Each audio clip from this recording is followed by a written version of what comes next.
Hello and welcome. For today's edit, I'm gonna take this massively underexposed raw file of this paraglider and I'm turning it into a photo like this, while of course, as always, explaining every single step I do.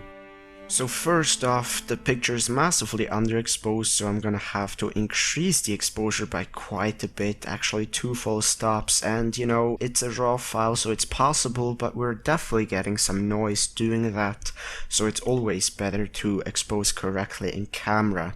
Then let's go on with the other adjustments. I do want to add a little bit of contrast, and I mean, this picture I think is really cool because you see the contrast between the orange parachute and the beautiful and massive rocks and mountains in the background.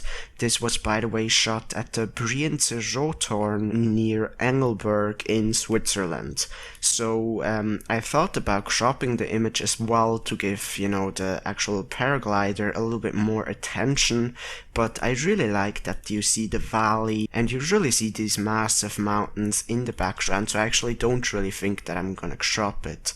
So let's continue here. In terms of highlights, I always like to bring down the highlights so I can bring up the whites more and really get a lot of dynamic that way.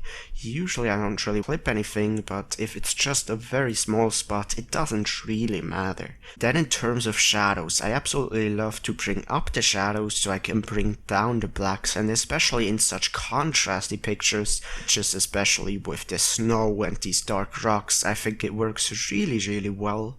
And I'm gonna go quite far down with the blacks here. So here would be before the shadows and the blacks adjusted, and here is after, and you see it's a much more dramatic and much more contrasty overall look. Before I do anything else, let me go straight away to the color temperature, and even though I like a little bit of a bluish cast in this picture, I definitely am going to make it a little bit more neutral because that was way too bluish how it was.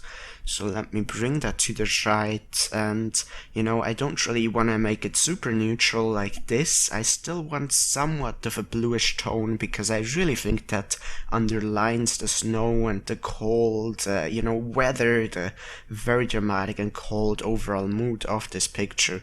So I'm just gonna leave it there. In terms of tint, I really don't think I'm gonna have to change anything there. So let's go straight away down to clarity. I think I'm gonna add a little bit of global clarity, just a little bit though, and then grab an adjustment brush and add a bit more clarity here and just brush over some of these rocks and, you know, really get some local clarity going to give a little bit more differentiation, not make everything so similar, and I really like the local adjustments for that. So here is before that local clarity and here's after. I'm not quite sure how well you're going to be able to see it after video compression and everything, but it's definitely a little bit of a difference. So then in terms of vibrance, now this is definitely not a picture that needs any plus vibrance. I thought about going into the minus a little bit, and I might actually do that just a little bit. I don't really want to make the background black and white because I actually, you know, once again really like a little bit of blue in there, but just a little bit less than it was before. So I think I'm done with the basics. Let's go down to the tone curve as always. And I think, well, there's not really too many highlights in this photo, so I'm just gonna leave the highlights at 0. In terms of the lights, maybe just bring it up a little bit, and of course just see whatever works best with these sliders. Point curve is another thing you might want to play around with, and I think in this case it really works very well, especially the strong contrast one from before to after. You see this massive difference, especially in all of these rocks on the top, from linear to strong. Point curve really just adjusts a very subtle version of contrast, and sometimes it works, sometimes it doesn't, but in this photo I really think it works out very well. So HSL Tool, here you could adjust the very fine hues of color, but since we don't really have too many colors, I don't really think I'm gonna have to adjust any of that, except maybe the orange saturation, because we have this orange parachute and I just want it to stand out even a little bit more. So let me go to saturation and just bring the orange to to the right, and it's just adding a little bit of saturation, and it's popping out parachute a bit more. Actually, maybe I'm even gonna try to bring up the luminance so it looks a little bit brighter. Yeah, so here's before that adjustment, here's after. So you see it's a very small adjustment, but it definitely helps. Split toning, I'm not quite sure if I want to add any color here. Let me just try. I think at least I'm gonna try to add some blues to make this winter mood even more prominent, just a little bit. So here's before and here's after. Very, very negligible, but I definitely like it more.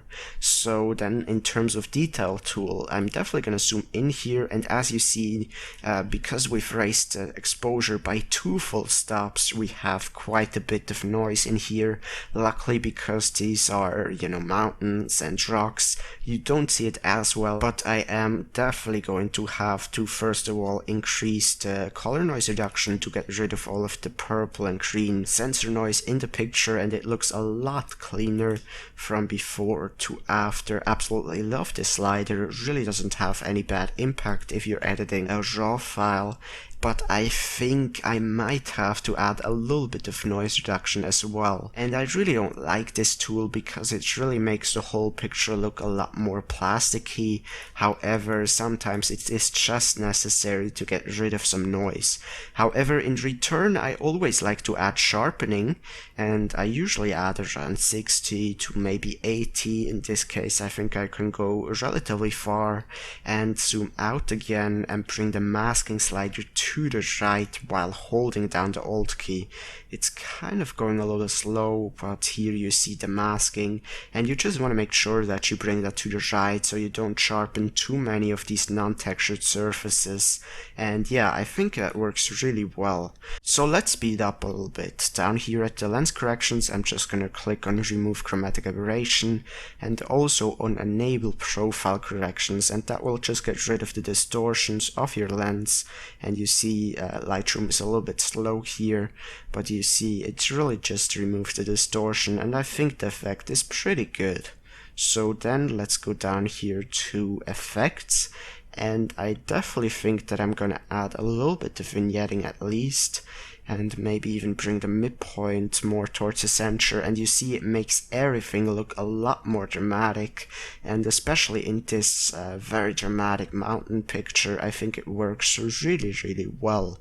So I think I'm actually pretty much done with the global adjustments. Here in camera calibration, you could once again fine-tune the colors of your picture, but since there's really not many colors in this photo except for blue and a little bit of orange, I don't really think it's necessary. So let's keep the video short and just go to the local adjustments. Now, in terms of the local adjustments, I always like to add a graduated filter and just kind of drag it over the side where the sky is, where the light is coming from, and then just bring up the exposure slightly. And that way you really get to introduce some more differentiation in the lighting, and you add some more interest in terms of the lighting. But if you do that, you can also grab another graduated filter and pretty much put it in parallel of the previous one, and this time go into the minus exposure, and that way you exaggerate the whole lighting scheme even more. So let me quickly show you before any graduated filters, and you see it's a little bit more flat than the after, and that really just amplified the whole lighting, and it's definitely something that will make your picture a little bit better. So then in terms of local adjustments, I really don't think that I'm gonna add too many here. I might just grab a spot removal tool and get rid of the spot on the bottom left because the light is just kind of hitting there, and I don't really think it looks all that good. So let's wait until Lightroom does its job. It's not really great. You can right click and select new source, and the Lightroom tries to select a better source, and yeah, that looks a lot better. So then I think the last and a very important thing, definitely, especially in this case, is dodge and burning. And dodge and burning is making individual parts darker and brighter, and especially in this picture where you have a relatively boring lighting scheme, everything is sort of flat, you can really enhance that and make everything more interesting by just first of all adding some plus exposure, radial filters here, maybe even mix that with a little bit of clarity, and just go to some spots where the lighting is a little bit boring, a little bit flat, then just right click duplicate and drag it over another spot. I'm not quite sure, I think Lightroom is lagging a bit because I'm editing on a virtual copy here, but I hope it's not going to be too bad. Just dragging around some filters, put it over some boring spots and making that a little bit more interesting. Maybe another one over here. You definitely want to make sure that you don't overdo it as always, otherwise it will look unnatural. But if you don't do it too much, then it will just enhance the whole lighting and really, once again, just as with the graduated filter, make everything more interesting. I think I'm gonna speed up the footage from here on just because there's not really anything interesting, just making some boring parts and bright parts brighter and then making some dark parts darker. It's really just very basic, and I'm sure you've seen this step a million times. So just as of yet, here is before any dodge and burning, and here is after. So you see, even though I'm not done yet, it's already looking a lot more interesting. But once again, I'm gonna speed up the footage, so see you in a second.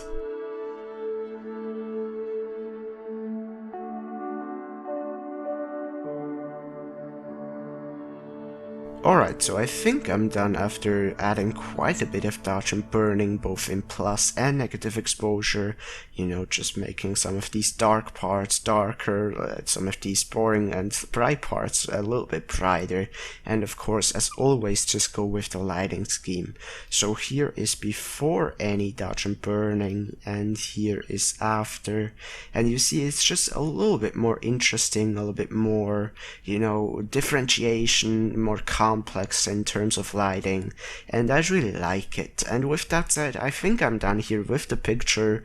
I really don't think there's anything else I want to do, so let's go into the history here and see where we started at with the raw file. And you see it's a very dark, very flat, boring picture, and if you kind of look here, you see slowly we added some contrast, added a little bit of plus exposure, which really made everything more interesting, more dramatic, and we ended up here. So I think this picture is actually really cool. The only thing that kind of bothers me is that the guy with its parachute is in the middle of the picture. I think it would have worked better if he was towards the left, in a rule of thirds frame, but unfortunately that's just not something you can control, and I think at the end it's definitely a cool picture, especially compared to the before. So yeah, thank you very much for watching. Be sure to subscribe for more videos just like this one, Lightroom tutorials, landscape edits, all kind of stuff. And also, if you could take a second to give me a thumbs up, that would be hugely appreciated and really helps out the channel a lot. So once again, thank you very much for watching. I hope you have a great day. Go out there, take some awesome pictures, and then edit them into an even more awesome picture. See you next episode, and of course, as always, take care.